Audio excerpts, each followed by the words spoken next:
So we had to be gratified by the second best. We found a pretty good control group. Not perfect, but pretty good. This was in a center of Omantei. These people were only exposed to handicraft and meditation, but none of the other programs that General Ranasinghe described to us. Why is it a pretty good control group? Because it's equal to the rehab group on several critical dimensions.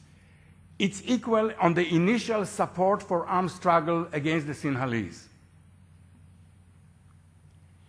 It's equal on the initial negative attitudes toward the Sinhalese. It's equal on some psychological variables that we know are important in that context, to the extent to which they feel that their lives are meaningful. They were equal to the rehab group on their emotional state. They felt the same degree of anger, shame, sadness as the rehab group. They were equally embedded in the LTT organization. They were equally central in the LTT organization as the control group. And some fancy psychological variables, social dominance, need for cognitive closure. These are technical terms that I'll be happy to discuss over a beer.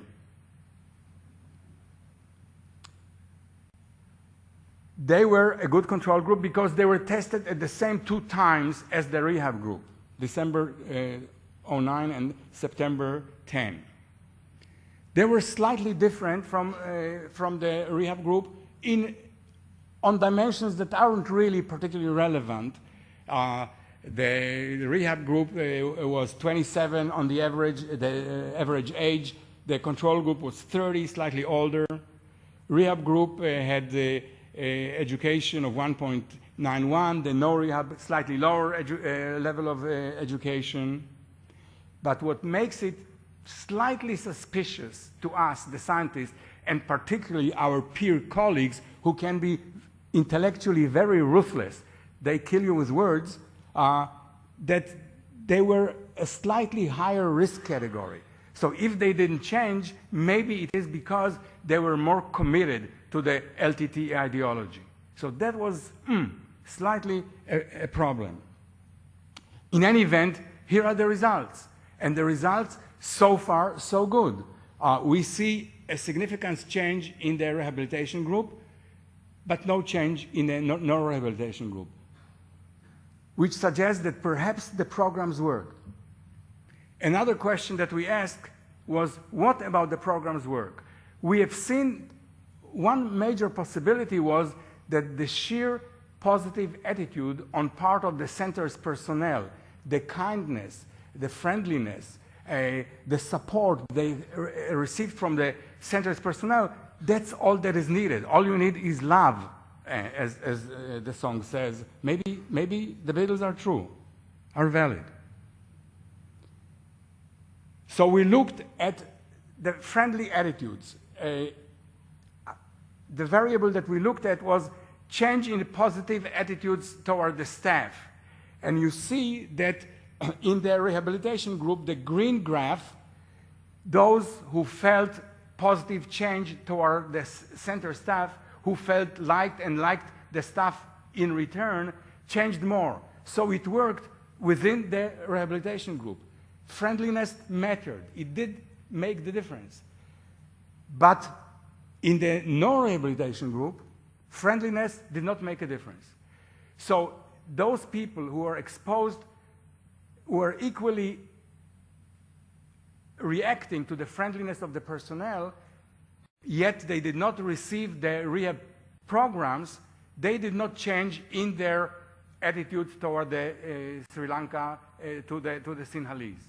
They did not support the struggle less, even though they changed toward the personnel in a positive direction, which suggests that it's not only the smiles, but the smiles in conjunction with the programs make a difference. The smiles address the hearts, the programs also address the minds. Together, this amalgam makes a difference. Most recently, we were able to address, to our satisfaction, the issue of of severity of commitment, because we recently, just last week, received data from the most severe risk category of detainees in the Busa camp in Gaul. If it is the case, and they received the radicalization program, if it is the case that our control group didn't change because they were more committed, then even though they received the radicalization programs, those in Busa should not have changed either, because they were even more radical, they were even more hardcore than the Omantei beneficiaries. Yet we see a significant change in Busa, and that's remarkable. These are the real hardcore people. When they are exposed to the rehab programs, they did change. So this flies in the face of the objection that the hardcore do not change, and you should only address the rehabilitation programs at the moderate and low-risk categories. They too can change, and we can discuss the conditions under which they are more likely to change. So what are we to conclude from all this? Has the rehab program worked? We know that it's not the effect of time as such, because the control group didn't change. It's not the initial level of support for violence, because it was the same in both groups, yet the rehab group changed, the control didn't. It's not the mere friendliness of the staff. It's not the several psychological variables, because the rehab and no rehab were equal on those variables.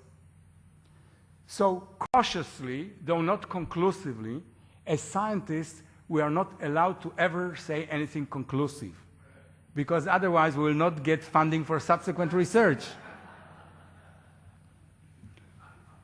We may therefore cautiously conclude that the rehab programs seem to have done the trick. And one important implication is of practical significance, that even the hardcore should be exposed to some form of rehab programs. They should not be left alone. Now, is the story finished? It is not, because, as I said, the human nature is infinitely flexible and malleable. And in the same way that people can be radicalized, they can be de-radicalized, they can be re-radicalized. And that's the big challenge, to prevent re-radicalization, which means that it's exceedingly important to take a very close look, to monitor very carefully, to do what one can, considering the reintegration of the beneficiaries in their respective communities. Because it's a two-way street to pacification, and it's important then to follow up with scientific research to see exactly what kind of situation are these detainees in once they are released into their societies, what are the pressures, what are the politics, what are their psychological feelings, how are they received, are they accepted, are they rejected. Thank you very much for your attention.